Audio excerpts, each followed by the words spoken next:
kawitan at papurihan magpakailanman. Purihin siya'y awitan at papurihan magpakailanman.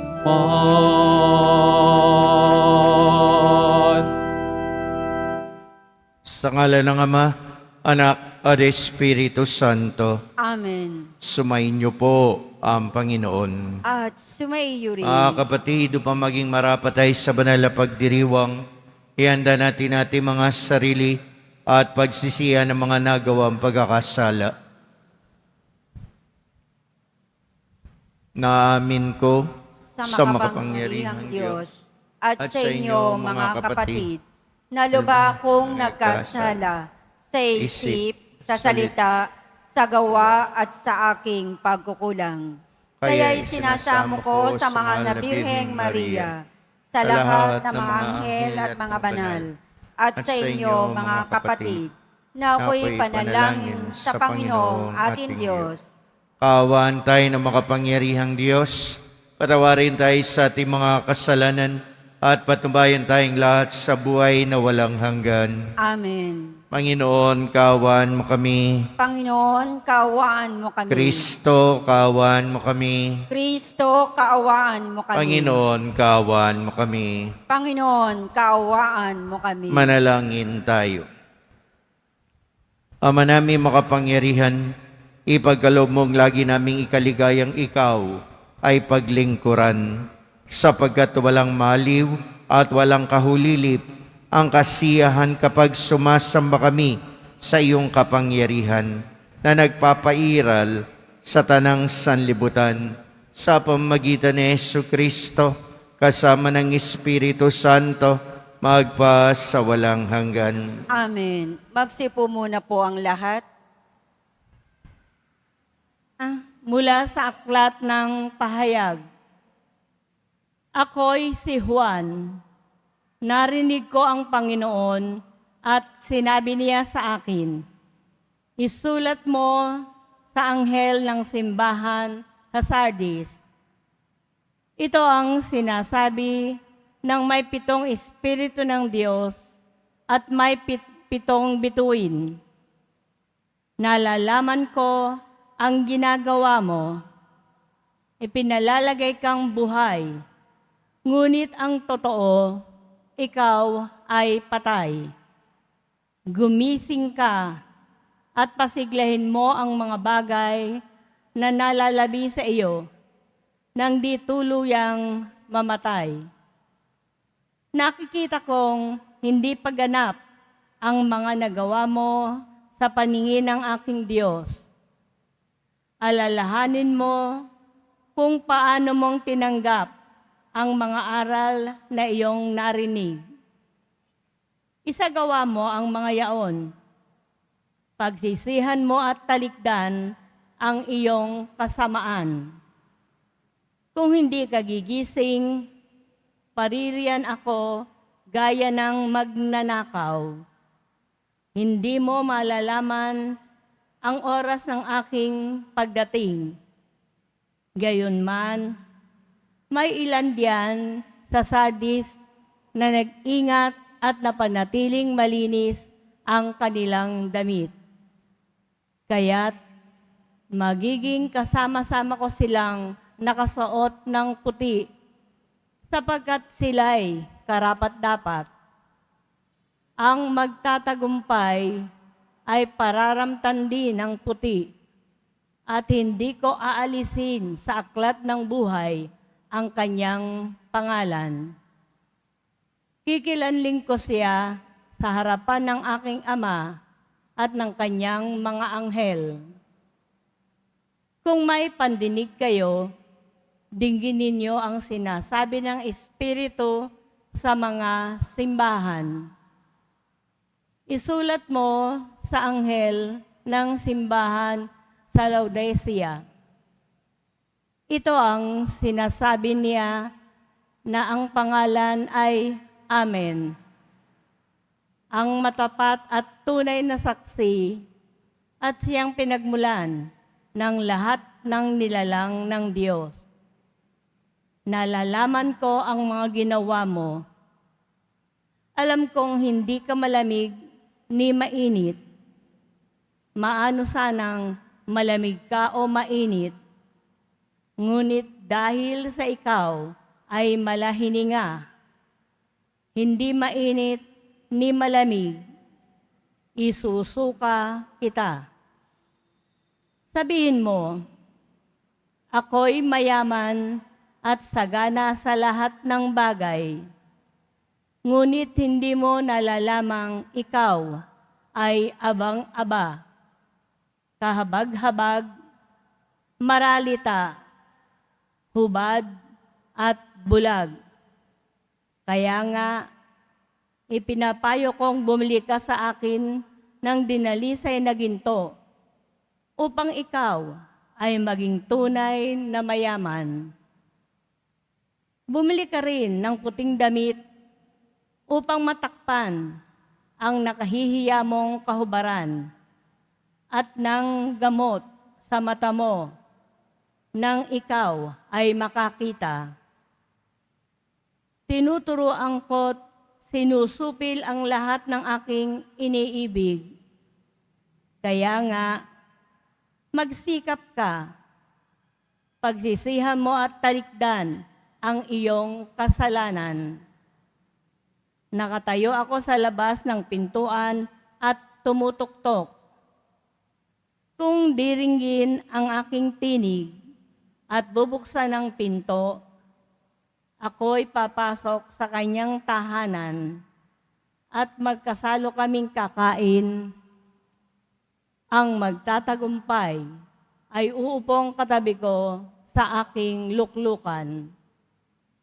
Kung paanong ako ay nagtagumpay at nakaupo ngayon sa tabi ng aking ama sa kanyang luklukan.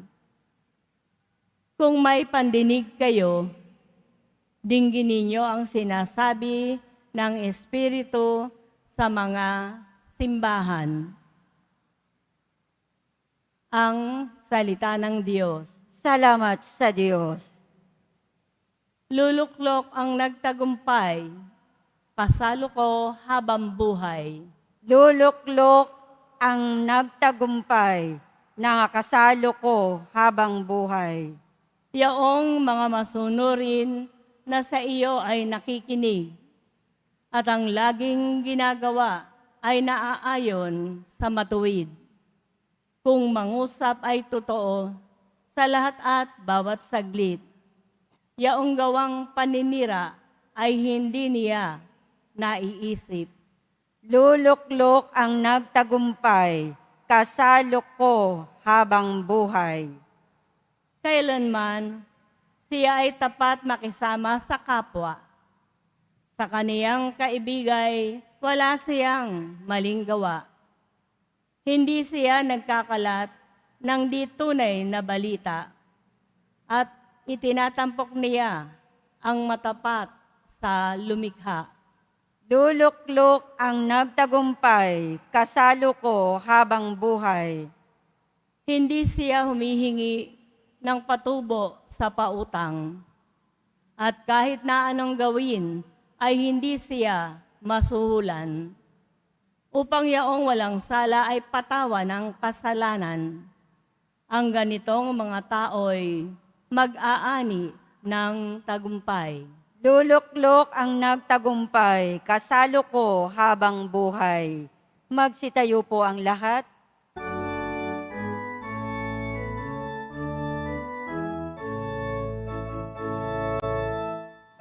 Alleluia, Alleluia,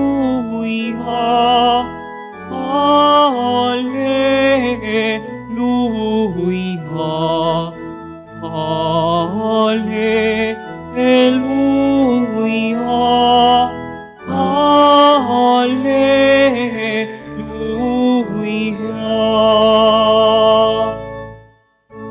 Inibig tayo ng Ama, isinugo ang anak niya, bilang panupos sa sala. Hallelujah, Hallelujah, Hallelujah,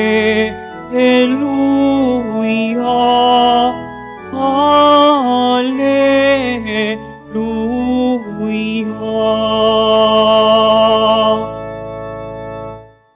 Sumayin niyo po ang Panginoon. At sumaiyo rin. Ang pagbasa sa mabuting balita ng Panginoon ayon kay San Lucas. Papuri sa iyo, Panginoon. Noong panahon na iyon, pumasok si Jesus sa Jericho at naglakad sa kabayanan. Doon may isang mayamang puno ng mga publikano na nangangalang Sakeo at pinagsikapan niya makita si Jesus upang makilala kung sino ito. Ngunit siya'y napakapandak at dahil sa dami ng tao, hindi niya makita si Jesus. Kaya't patakbo siyang nagpauna at umakyat sa isang puno ng sikomoro upang makita si Jesus na magdaraan doon. Pagdating ni Jesus sa dakong yun, siya'y tumingala at sinabi sa kaniya, Sakeo, bumaba ka kaagad, sapagkat kailangan kong tumuli ngayon sa bahay mo. Nagmamadali siyang bumaba at tuwang-tuwang tinanggap si Jesus. Lahat ng nakakita nito ay nagbulong-bulungan. Nakikituloy siya sa isang makasalanan, wika nila. Tumayo si Sakeo at sinabi, Panginoon, ibibigay ko po sa mga dukha ang kalahati ng aking ari-arian at kung ako'y may nadayang sino man, 4 na ibayo ang sasauli ko sa kaniya. At sinabi sa kanya ni Jesus, ang kaligtas ay dumating ngayon sa sambahayang ito. Lipi rin ni Abraham ang taong ito, sapagkat naparito ang anak ng tao upang hanapin at iligtas ang naligaw. Ang mabuting balita ng ating Panginoon. Pinupuri ka namin, Panginoong Heso Kristo. Magsiupo mo ng lahat. Magandang umaga po sa inyong lahat. Sa lahat ng nanonood sa atin, sa lahat ng social media platform natin, lalo na mga nasa ibang bansa. Ang ebanghelyo natin ay tumutukoy sa 2 lamang. Una, si Sakeo at ang kanyang determinasyon. Si Sakeo at ang kanyang sinseridad. 2 points, determination and sincerity. Talagang gusto ni Sakeo makita si Jesus, kaya lahat gagawin niya, maging kahiya-hiya man siya. Umakyat sa isang puno ng sikomoro dahil napakapandak niya, maliit siya. Gumawa siya lahat ng paraan para makita si Jesus. Determination. At sinseridad. Ano ang kanyang sinseridad? Ang tanggapin si Jesus sa kanyang tahanan at ipakita ang kanyang pagbabago. Ito ang hamon sa atin ngayon. Ang determinasyon at sinseridad natin. Talaga bang determined tayo? Talaga bang nais natin makapiling ang Diyos? Alam nyo, sa maraming parokya, tinanggal na yung misa sa TV. Kahit kami, tinanggal na. Bakit? Kasi ang mga tao, inaanyayahan na magsimba. Pumasok sa simbahan sapagkat dahil sa pandemya, nahumaling na ang taong nagsisimba sa pamamagitan lang ng mga social media platform. Hindi na nag-exert ng effort, nawawala na ang determinasyon, makanaig si Kristo sa Eucharistia. Sapat nang nakikita. Of course, may exemption. Lalo na yung nasa ibang bansa na hindi sila makapagsimba. Yung mga may sakit, yung nasa malalayong lugar, exempted yan.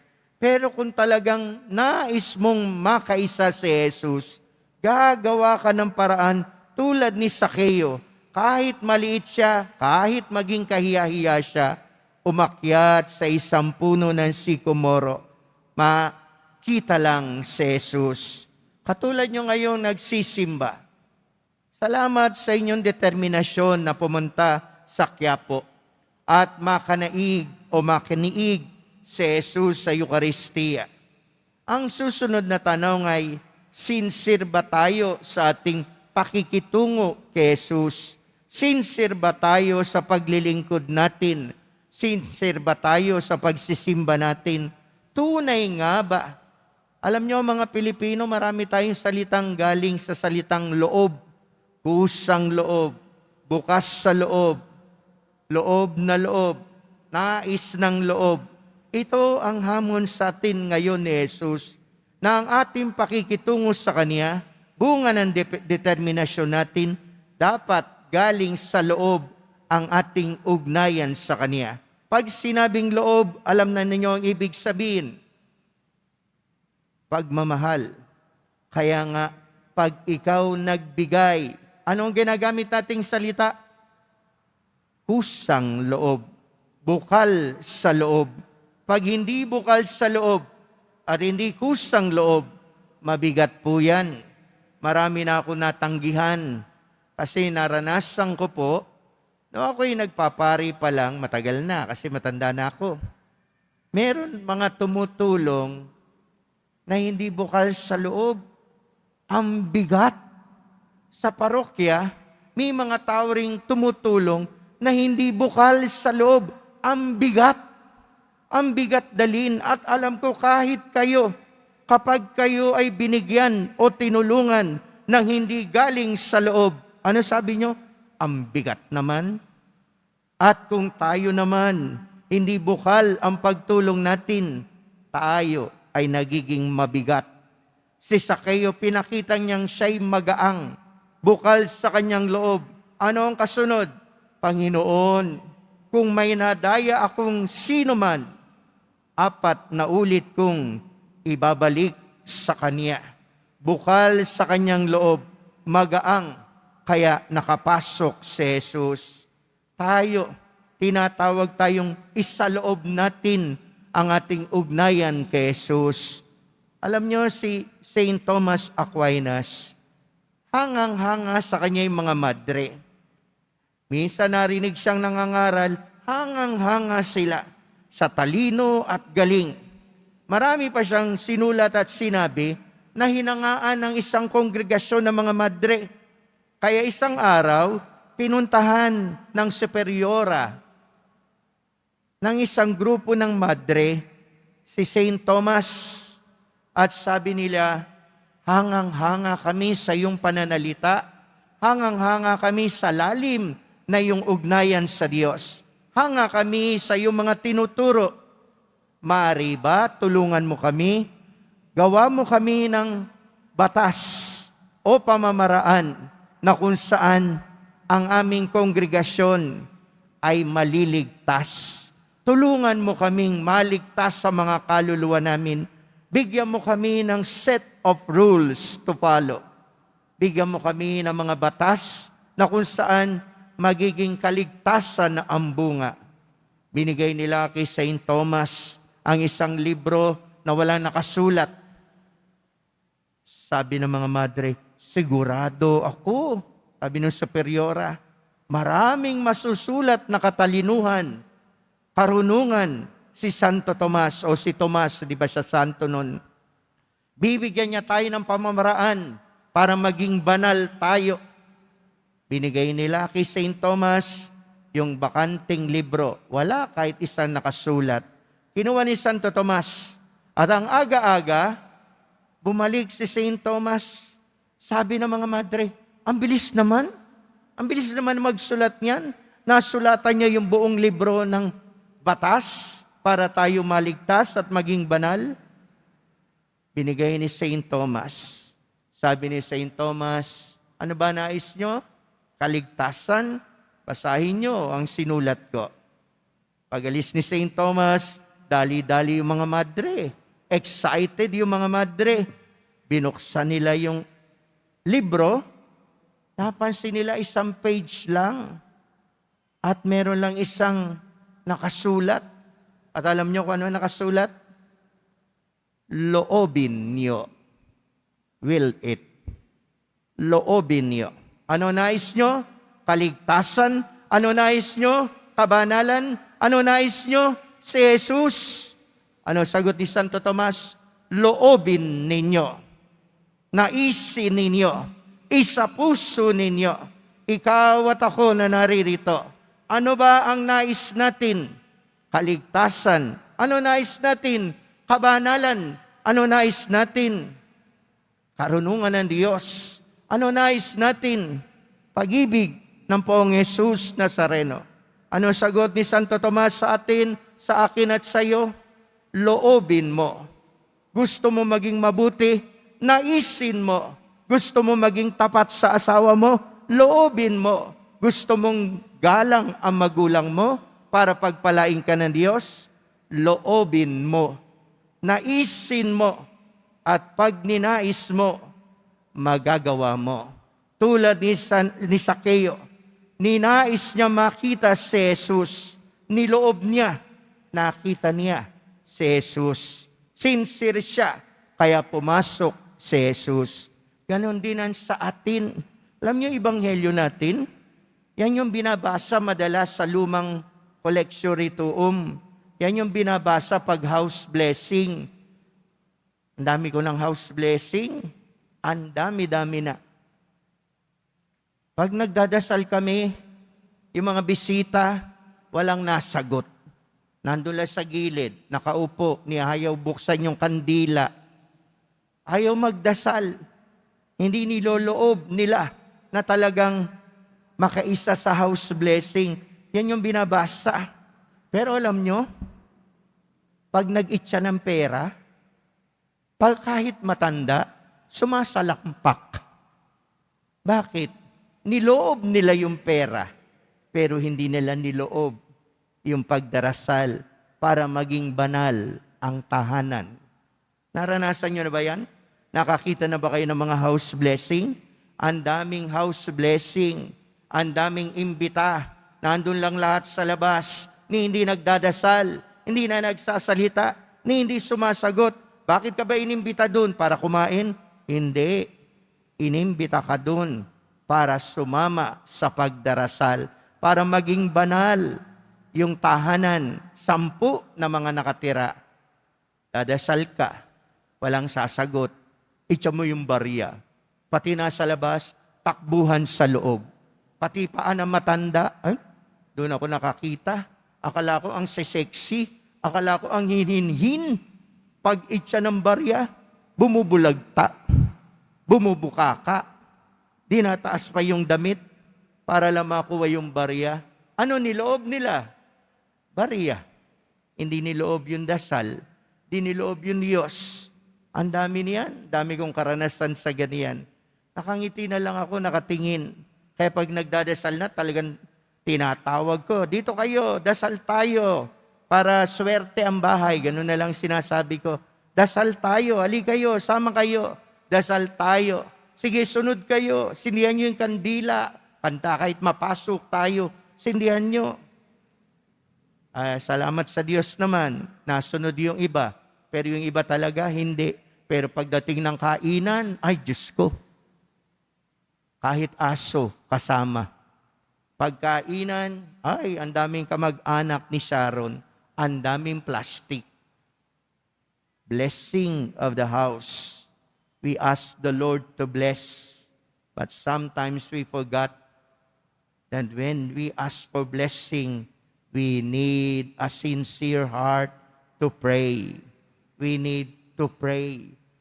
Kaya po kayo, pag inimbita kayo sa house blessing, kahit anong blessing, punta kayo. At una kayo na magdasal. Una kayo na mag-alay ng panalangin. Una kayo na magbigay ng taimtim na pagnanasang maging banal ang mga nakatira sa bagong tahanan. Today, as we reflect, yes, tinatanong tayo ngayon, tanungin natin ngayon ang ating mga sarili. Are we determined really to see Jesus? Are we really determined to follow Him? Are we sincere in following and serving Jesus? Sincere ba tayo sa ating paglilingkod sa Kanya? Sincere ka ba sa iyong pagdarasal ngayon? Yan lang naman ang hinihingi sa atin ngayon. Determination and sincerity. Sana meron tayo noon ngayon. At sana pagpalain tayo ng Diyos. Maglingkod tayo sa Diyos na talagang nagpapala. Kilala niyo si Saint Francis Borgia? Si Saint Francis Borgia, nung hindi pa siya santo, naglilingkod yan sa napakagandang reyna Isabel ng Spain, 1539. Pinaglingkuran niya dahil napakaganda ni Santa Isabel. Ang ganda-ganda. Talagang buong buhay niya, inaalay niya kay Santa Isabel. At namatay si Santa Isabel. Napakabatang namatay.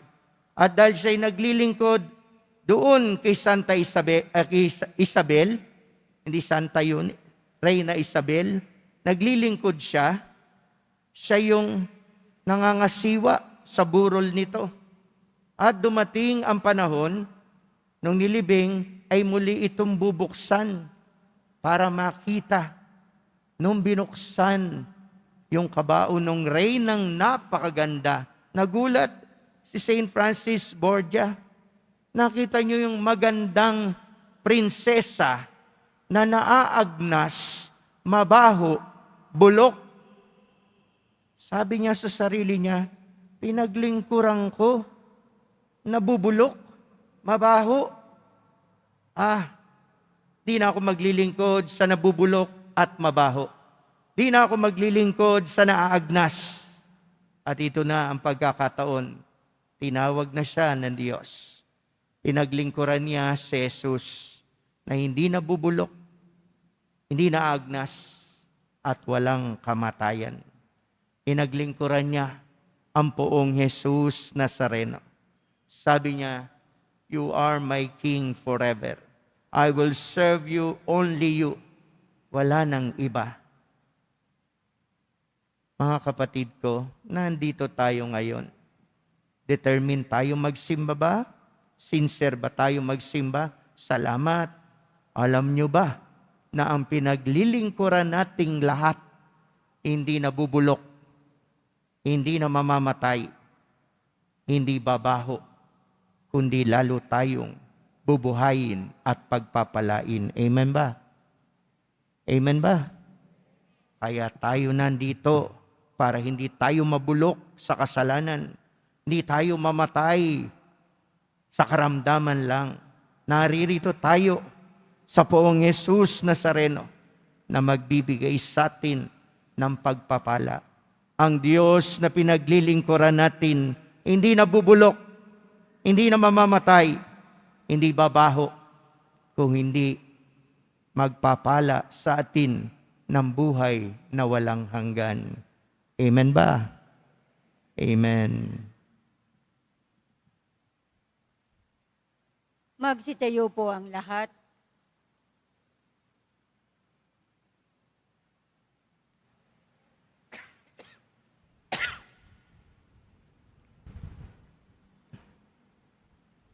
Minamahal ko mga kapatid, sa pagtatagpo ng Panginoon at ni Sakeo, nakita natin na ang tunay na habag, ang pinakamatatag na pinagmumula ng katarungan. Nananalangin ba tayo bilang mga makasalanan sa ngalan ng mga makasalanan? Ang ating mga panalangin naway magpahayag ng panatag na tiwala sa banal na awa ng Diyos. Ang itutugon natin, banal na awa, basbasan mo kami. Banal na awa, basbasan mo kami. Ang simbahan, naway patuloy na tanggapin ang mga naghahangad ng kapatawaran at kapayapaan ng kalooban. Manalangin tayo. Banal na awa, basbasan mo kami.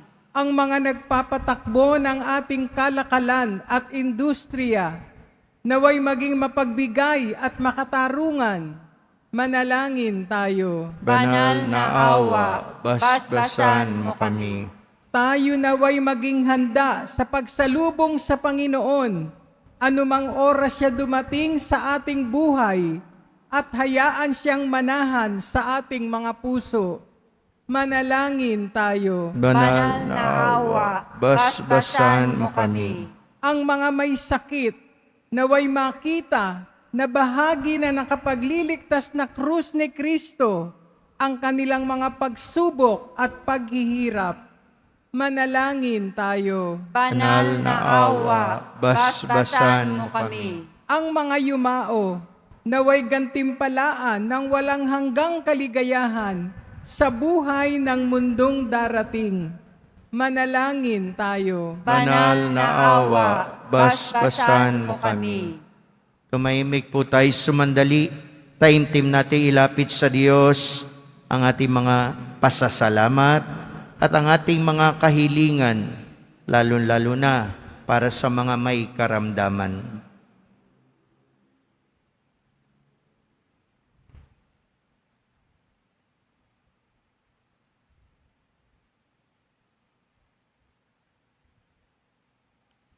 Ama naming Diyos, punuin mo ang aming mga puso na iyong pag-ibig.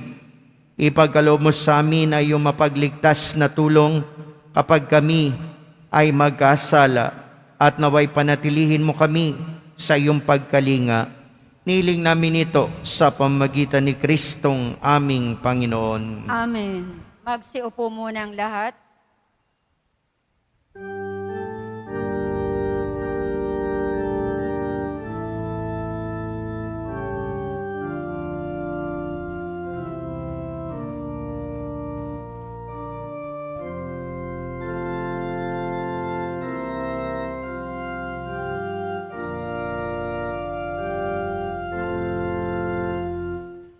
Itong tinahayan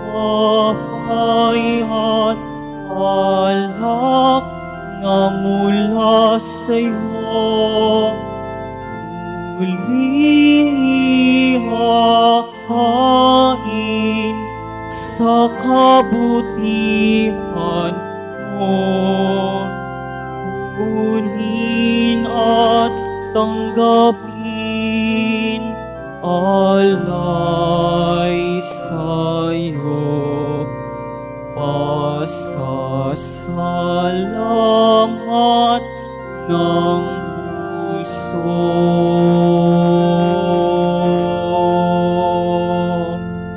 Pagsitayo po ang lahat. Manalangin kayo mga kapatid upang itong paghahain natin ay kalugdan ng Diyos amang makapangyarihan. Tanggapin nawa ng Panginoon itong paghahain sa iyong mga kamay, sa kapurihan niya at karangalan, sa ating kapakinabangan at sa buong sambayanan niyang banal. Ama namin lumikha, ipagkaloob mo ang iyong masintahing pagtingin sa aming mga alay, upang ang kagandahang loob mo ay aming makamtan at ang bunga ng walang hanggang pag-iral ay aming mapakinabangan. Sa pamamagitan ni Jesucristo, kasama ng Espiritu Santo, magpa sa walang hanggan. Amen. Sumayin niyo po ang Panginoon. At sumaiyo Itaas rin. sa Diyos ang iyong puso at diwa. Itinaas na namin sa Panginoon. Pasalamatan natin ang ating Panginoong Diyos. Marapat na siya ay pasalamatan. Ama namin makapangyarihan, tunay nga marapat na kay aming pasalamatan. Sa iyong paglingap at kagandahang loob, ang tao'y nilikha mo't pinangangasiwa sa sansinukob. Sa hangad mo siyang iwastong lubos, siya'y pinagdusa mo sa kanyang pagtalikod. Sa iyong pagiliw yung pinahintulot na makabalik siya sa pamamagitan ni Kristo Jesus. Kaya kaysa ng mga anghel na nagsisiyawit ng papuri sa iyo, na walang humpay sa kalangitan, kami nagbubunyi sa iyong kadakilaan. Santo, Santo, Santo, Panginoong Diyos ng mga hukbo, napupuno ang langit at lupa ng kadakilaan mo. O sana sa kaitaasan, pinagpala ang naparirito sa ngalan ng Panginoon. O sana sa kaitaasan, Magsilod po ang lahat. Ama naming banal, ikaw ang bukal ng tanang kabanalan. Kaya't sa pamagitan ng Espiritu, yan banal ang mga kaloob na ito. Pampara sa amin ay maging katawan at dugo ng aming Panginoong Jesucristo. Bago niya pinagtiis ang kusang loob maging handog, nawa kaniya ang tinapay, pinasalamatan kaniya, pinaghati-hati niya yon, iniabot sa kanyang mga alagad at sinabi, tanggapin ninyong lahat ito at kanin. Ito ang aking katawan na ihahandog para sa inyo.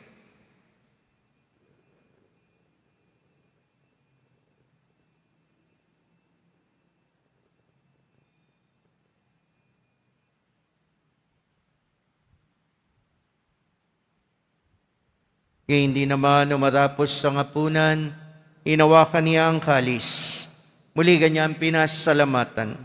Iniabot niya ang kalis sa kanyang mga alagad at sinabi, tanggapin ninyong lahat ito at inumin. Ito ang kalis ng aking dugo, ng bago at walang hanggan tipan. Ang aking dugo na ibubuhos para sa inyo at para sa lahat. Sa ikapagpapatawad ng mga kasalanan, gawin ninyo ito sa pag-alaala sa akin.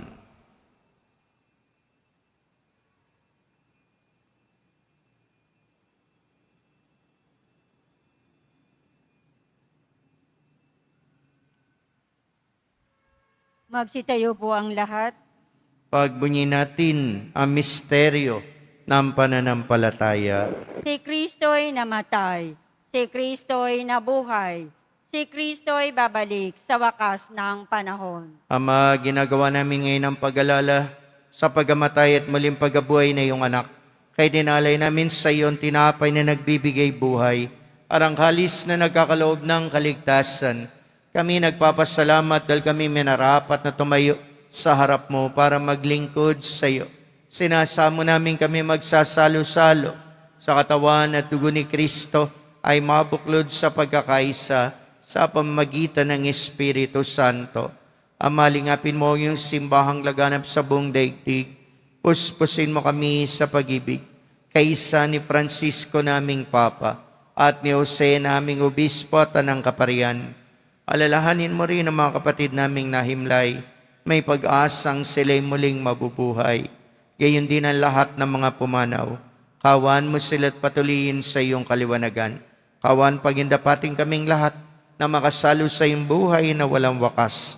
Kaisa na mahal na Birheng Maria, Ina ng Diyos, ng kabiyak ng puso niyang si San Jose. Kaisa ng mga apostol ni San Juan Bautista at lahat ng mga banal na namuhay dito sa daigdig ng kalugod-lugod sa iyo. May pagdiwang nawa namin ang pagpupuri sa ikararangal mo sa pamamagitan ng iyong anak na aming Panginoong Jesucristo. Sa pamamagitan ni Kristo, kasama niya at sa Kanya, lahat ng parangal at papuri ay sa iyo, Diyos sa makapangyarihan, kasama ng Espiritu Santo, magpa sa walang hanggan. Amen. Sa tagubili na nakagaling na utos sa turo ni Jesus na Panginoon natin at Diyos, pahayag po natin ng lakas loob. Ama namin, Sumasalangit ka, sambahin ang ngalan mo, mapasa amin ang kaharian mo, sundin ang loob mo dito sa lupa para nang sa langit. Bigyan mo kami ngayon ng aming kakanin sa araw-araw, at patawarin mo kami sa aming mga sala, para nang pagpapatawad namin sa nagkakasala sa amin. At huwag mo kaming ipaintulot sa tukso, at iadya mo kami sa lahat ng masama. niling namin kami adiyas sa lahat ng masama, pagalooban ng kapayapaan araw-araw, iligtas sa kasalanan at ilayo sa lahat ng kapahamakan, samantalang aming pinananabikan ng dakilang araw ng pagpapahayag ng tagapagligtas naming si Jesucristo. Sapagkat iyo ang kaharian, at ang kapangyarihan, at ang kapurihan, magpakailanman. Amen. Panginoong Yesukristo, sinabi mo sa iyong mga apostol, kapayapaan ang iniiwan ko sa inyo. Aking kapayapaan ang ibinibigay ko sa inyo. Tunghayan mo ang aming pananampalataya at huwag ang aming mga pagkakasala. Pagkalooban mo kami ng kapayapaan at pagkakaisa ayon sa iyong kalooban, kasama ng Espiritu Santo, magpa sa walang hanggan. Amen. Kapayapaan, pag-ibig ng mahal na poong Jesus Nazareno, nawa ay laging sumainyong lahat. At sumaiyo rin. Magbigayan po kayo at magangad ng kapayapaan sa isa't isa. Peace be with you po. Peace be with you. Peace be with you. Kordero ng Diyos, Na nag-aalis na mga kasalanan ng sanlibutan, maawa ka sa amin. Kordero ng Diyos na nag-aalis na mga kasalanan ng sanlibutan, maawa ka sa amin. Kordero ng Diyos na nag-aalis na mga kasalanan ng sanlibutan, ipagkaloob mo sa amin ang kapayapaan. Magsilud po ang lahat.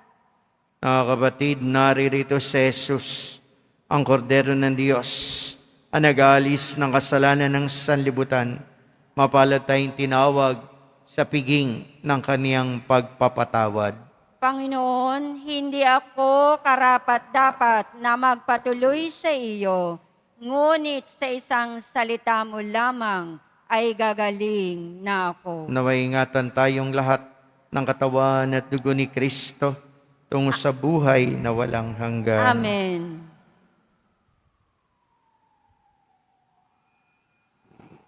Para sa lahat ng tatanggap ng banal na komunyon, sasagot po tayo ng amen. Pagkasabi ng pari o ng lay minister ng katawan ni Kristo. At isubo agad sa bibig bago umalis sa harapan ng pari o lay minister. Sumunod po tayo.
Magsitayo po ang lahat.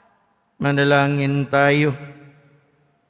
Ama naming mapagmahal, sa pinagsaluan naming banal na pakikinabang, ang amin nawang pag-ibig ay lalong madagdagan ng ginawa namin sa pag-alaala sa anak mong mahal na nagutos si pagdiwang ang huling hapunan sa pamamagitan ni Jesucristo kasama ng Espiritu Santo magpa sa walang hanggan. Amen. Mga kapatid, ating ipagdasal ang ating mga minamahal na yumao at ang lahat ng mga kaluluwa sa purgatorio. Panginoon namin Diyos, Ama namin, Ikaw po ang dahilan ng aming pagsilang at sa iyo galing ang aming hiram na buhay. Buong kababaan loob po kaming nananalangin at kami nagmamakaawang kalugdan mo po ang mga kaluluwa ng mga pumanaw na sa mundong ito. Sila naway magkamit ng buhay sa iyong piling. Alisin mo ang anumang mga karumihan ng kasalanan upang sila'y maging marapat sa iyong walang hanggang kalinisan. Iahon mo sila mula sa purgatorio at bigyan ng puwang sa iyong kaharian sa langit. Kapayapaan kailanman ang igawad na may kapal sa mga yumaong nagsipanaw. Sila naway silayan ng iyong ilaw na walang hanggan. Amen. Mapanatag nawa sila sa kapayapaan. Amen.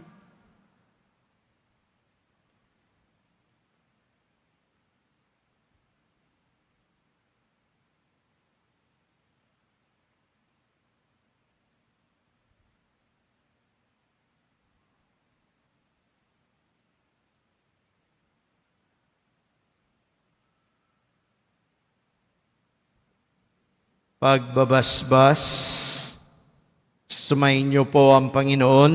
At sumaiyo rin. Mahal na pong Jesus Nazareno, inihayag mo sa pamamagitan ng krus ang walang maliw na pag-ibig ng Diyos sa sangkatauhan. Pakinggan mo ang kahilingan na iyong angkan na nagsusumamo sa iyo. Makamtanawa nila iyong katugunan at tanggapin ang kasagutan na may utang na loob na tinatanaw.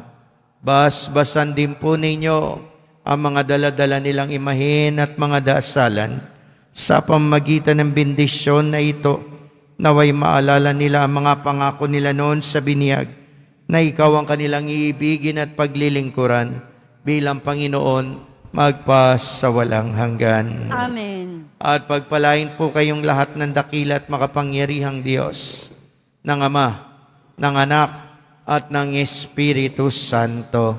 Amen. Tapos ng ating pagdiriwang, mayo kayo sa biyaya at pagpapala ng mahal na poong Jesus Nazareno. Salamat sa Diyos.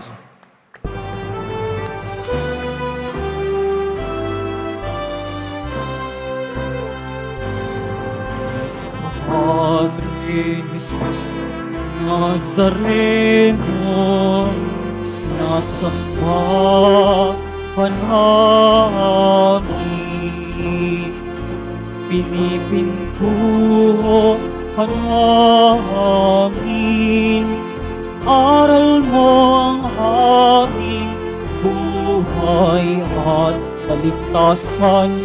Nuestro Padre Jesus Nazareno, iligtas mo kami sa kasalanan. Ang krus hinamatayan ay sagisag ng aming kaligtasan. Nuestro Padre Jesus Nazareno, dinarangal ka na kami. Nuestro Padre Jesus Nazareno, niluluwalhati ka namin. Nuestro Padre Jesus Nazareno, dinarangal ka na kami. Nuestro Padre Jesus Nazareno, niluluwalhati ka namin.